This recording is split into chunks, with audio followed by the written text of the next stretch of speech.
ملک صاحب ایسے ہی اس کی خوشبو سے ہی اس کا نا اپنا ٹیمپو خراب ہو گیا.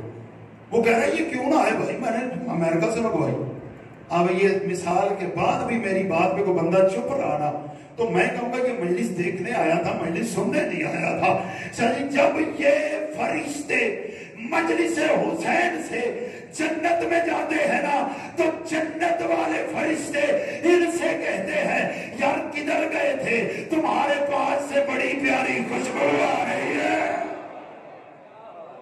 سلامت رہے یار, بڑی پیاری خوشبو آ رہی ہے. اب وہ بھی فرشتے سینہ تان کے کیا کہتے بھائی کیوں نہ آئے, شبیر کے ذکر میں گئے تھے, حسین کے عزاداروں میں بیٹھے رہے, ہم نے ماتمیوں سے سلام لیے ہیں, ہم نے نمازیوں کو روتے دیکھا ہے, ہم نے شبیر کی عزاداری میں عزاداری کی ہے. اب جب یہ فرشتے کہتے ہیں نا ہمارے پاس سے خوشبو کیوں نہ آئے, ہم کریم کی مجلس میں گئے تھے, ہم باب قبلہ کے پاس گئے تھے, ہم حسین کی عزاداری میں بیٹھے رہے ہیں, تو وہ فرشتے ان کے سامنے ہاتھ باندھ کے کہتے ہیں یار منت کرتے ہیں ہمیں بھی وہاں لے چلو. وہ کہتے کیسے لے جائے, ہم نے بھی اپنی باری کا صدیوں انتظار کیا. سارے حیدری, ہم نے اپنی باری کا صدیوں انتظار کیا. اور امام فرماتے جس فرشتے کی ایک بار باری آتی ہے دوبارہ وہ حسین کی مجلس میں ہائے ہائے یار تم تو ایک دن میں اگر 3 سن رہے ہو تو فخر کرو نا. ایک ہی اسر ابھی میں صبح سنی اور میں شام کو پھر مجلس سے جاوا. مولا فرماتے جسے ایک بار نصیب ہوتی ہے اپنی آنکھوں کو روکے گا مولا آپ کو سلام. میں ابھی مسائب پہ آ رہا ہوں, میری نوکری تمام ہوئی. جملہ بڑا پیارا ہے, وہ کہتے ہیں اچھا تم نے اجازت کہاں سے لی. اب یہ جملے بولنے والے, تم نے مجلس میں جانے کی. بابا جی میں اپنے آپ کو داد دے رہا ہوں, مجھے نہیں پتا آپ کتنے ہو, میں پوری ذمہ داری سے پڑھ رہا ہوں. وہ کہتے ہیں مجلس میں جانے کی اجازت کہاں سے لی. انہوں نے کہا ہم نے بھی دیکھا نہیں, وہ پردے کے پیچھے سے کوئی بولتا ہے. ہائے ہائے ہائے ہائے, وہ پردے کے پیچھے سے کوئی آواز دیتا ہے. اب یہ فرشتے چلتے ہیں, یہ چل کے پردے کے قریب آ کے کہتے ہیں ہمیں بھی اجازت دے, ہم حسین کی مجلس میں عزاداروں کے ساتھ جائیں. اب انہیں اجازت ملتی. میں ملک صاحب دیکھ رہا ہوں روحانیت, بندوں کی آنکھوں میں آنسو آ گئے ہیں سب کے. اب انہیں اجازت ملتی. اب چونکہ عظمت مجلس اور عظمت عزادار بتانی ہے, اب نقشہ بدل گیا. اب انہیں اجازت ملتی ہے. امام فرماتے ہیں یہ مجلس میں اترتے. اب جب یہ مجلس میں آتے ہیں مجلس ختم ہو جاتی, یہ روایت کا لفظ. تو جہاں جہاں مومنین بیٹھ کر رو رہے تھے, داتے رہے تھے, نعرے لگا رہے تھے, یہ فرشتے وہاں کھڑے ہو جاتے, آسمان کی طرف ہو کر کے کہتے بانے رہا اجازت تو دی ہے لیکن مجلس نہیں ہو رہی. آواز قدرت آتی ہے مجلس ختم ہوئی ہے, اثر ختم نہیں ہوا. کیا بات ہے یار, مجلس ختم ہوئی ہے, اثر ختم نہیں ہوا. اب یہ فرشتے کہتے ہیں بانے رہا اب حکم کر, ہم واپس آئے یا انتظار کرے. آواز قدرت آتی ہے تم ابھی یہاں بیٹھ جاؤ, اور جہاں پہ فلاں بیٹھا تھا, فلاں بیٹھا تھا, فلاں بیٹھا تھا, فلاں بیٹھا تھا, ایک ایک مومن کی جگہ پہ بیٹھ جاؤ.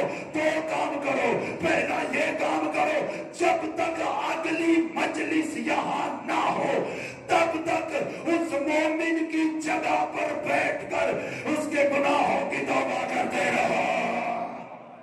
یار کیا بات ہے یار, اس سے بڑا تحفہ ہے کوئی. مالک ایک تو کام یہ ہے, دوسرا کام کیا کرے. آواز قدرت آتی جب آنے لگو نا تو مجلس حسین کی مٹی لے آنا. یار کوئی تو اس بات پہ بولے نا یار, مجلس حسین کی مٹی لے آنا. مالک مٹی اور جنت میں کیا کرنی ہے. آواز قدرت آتی ہے تم حسین کی مجلس کی مٹی لاؤ, ہم یہاں جمع کریں گے. جب یہ عزادار جنت میں کیا کہنے کیا کہنے حیدری یہاں کل انشاءاللہ میں یہ پیغام ہے بادشاہ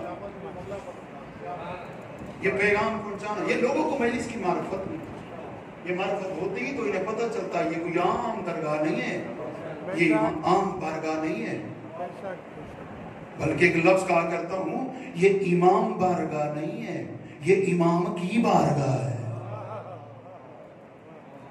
اب خود ہی سوچو کہ امام کا تخت لگا ہوگا تو تم باہر کھڑے ہوگے یا امام کے سامنے بیٹھو گے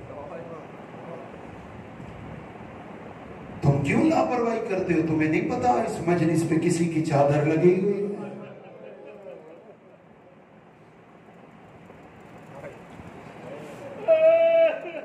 کیا بات ہے بابا تھوڑی خیر ہو گئے پترہ دی زندگی ہو گئی میں تو فضائل پڑھ رہا تھا یہ بزرگ رو رہے تھے بھائی جان رو رہے تھے ملک کیسر صاحب رو رہے تھے آپ رو رہے تھے اس مجلس پہ کسی کی سسکیاں لگی ہوئی ہیں اس مجلس پہ کسی بی بی کی آہیں لگی ہوئی ہے یار تو میں بتاؤں پہلا امام بارگاہ کس نے بنایا ہے پہلا اذان خانہ کس نے بنایا ہے رسول کے بعد جب مدینے کے لوگ بطول کو رونے نہیں دیتے تھے نا نبی کی بیٹی بابا کو روتی تھی نا تو مدینے کے لوگ دروازے پہ تلوار دے کے کہتے تھے یا علی اپنے حرم کو چپ کروا ہم نے نماز پڑھنی ہوتی ہے جو بندہ آ گیا ہے وہ ہائے ضرور کرے گا علی نے کہا بطول لوگوں کو تیرے رونے پہ بڑا اعتراض ہے کہا یا علی میں اب بابا کو بھی نہیں رو سکتی ہزاروں جملہ رونے کے لیے کافی ہے علی نے بی بی کے لیے بیت الحسن بنایا جہاں دونوں شہزادوں کو لے کے چلی جاتی تھی حسن اور حسین باہیں پھیلا کے اماں کو گلے لگا کے کہتے تھے ہاں اماں ہم تجھے پرسا دے یہ پہلا آزا خانہ تھا جو مدینے میں بنا ارمان اس بات کا ہے جنہوں نے بطول کا دروازہ جلایا انہوں نے بطول کا آزا خانہ کیا بات ہے یار ہائے کرو یار غریبن کرو یا کرو میری مخدومہ تیرا ماتم کو یہ پہلا آزا خانہ تھا جو علی نے بنوایا ہے بطول کے لیے بنا ہے جنہوں نے بی بی کے دروازے پہ آگ لگائی انہوں نے اس آزا خانے کو بھی جلا دیا جب آزا خانہ جل گیا نا تب میری بی بی نے رو کے جملہ کہا یا علی میں اتنی غریب ہو گئی ہوں آج مسلمان مجھے رونے بھی نہیں دیتے میں اتنی غریب ہو گئی ہوں آج مسلمان مجھے رونے بھی نہیں دیتے ہزاروں جملہ رونے کے لیے کافی ہے ایک دن علی گھر آئے ہیں بطول کو روتے دیکھا ہے علی نے تلوار اٹھا کے سیدہ کے قدموں پہ رکھی رکھ کے کہا بطول حق نہیں ملا اس لیے روتی ہے رو کے کہا یا علی تیری ولایت کی قسم ہے حق کے ملنے پہ نہیں روتی میں اس لیے روتی ہوں مجھے بھرے دربار میں وہ یہ نہ کہتا بطول تو بھول گئی ہائے کرو غریبن کرو یا کرو یا بطول تو بھول گئی یعنی میں بھولنے والی ہوں میں تو نبوت کی گواہ ہوں میں خدا کی وحدت کی گواہ ہوں یعنی میں اتنی غریب ہو گئی ہوں میں اتنی غریب 2 روایتیں پڑھوں گا جی اسی پہ نوکری تمام کر لو ایک دن شام والی مخدومہ نے بادشاہ علی گھر آئے نا تو بی بی رو رہی تھی معصومہ علی نے آواز دے کہ کیوں روتی میرے بیٹا کہا بابا ایک دکھ آپ کو سنانا ہے بی بی کا دکھ سن اور روتا علی نے رو کے کہا کون سا دکھ بی بی تڑپ کے کہتی ہے بابا جس دن سے اماں دربار سے واپس آئی ہے نا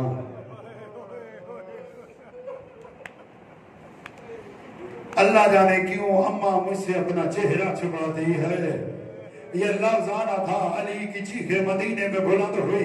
جملہ اس کے لیے ہے جو مصائب سن کے ملک صاحب روتا ہے. میں پتھر دل کا ضامن نہیں. جب یہ لفظ کہا نا تو علی نے کہا میری شہزادی روتی کیوں ہے؟ کہا بابا آج اماں وضو کر رہی تھی تو میں نے اماں کو غور سے دیکھا, میری اماں کے رخسار کا رنگ بدلا ہوا ہے. بابا مجھے اتنا بتا دربار میں میری ماں کے ساتھ کیا ہوا ہے؟ یہ لفظ آنا تھا. علی کی چیخیں نکل گئی, اپنے ہاتھوں کو دیکھ کے رونے لگے. رو کے کہتے بیٹا یہ ہاتھ بھی تھے, لوگ بطول کو مارتے. کیا بات ہے, کیا بات ہے یار. ایک جملہ اور سنو, نوکری تمام ہو گئی. جب میری شہزادی دربار سے واپس آئی نا, اب یہاں ذاکرین پڑھتے بی بی بیٹھی تو شام والی بی بی نے پہچانا نہیں. بس عزاداروں یہ لفظ ایسا نہیں ہے کہ پہچانا نہیں. حال یہ ہو گیا تھا نبی کی بیٹی کا, حال یہ ہو گیا تھا رسول کی بیٹی کا. اب جو بی بی واپس آئی نا, شام والی عالیہ نے کہا اماں ابھی تو آپ دربار گئی, اماں سر کے بال سفید ہو گئے, اماں کمر جھک گئی. بی بی نے رو کے کہا عالیہ مجھ سے سارے دربار کا حال پوچھے, ایک تو نہ پوچھ.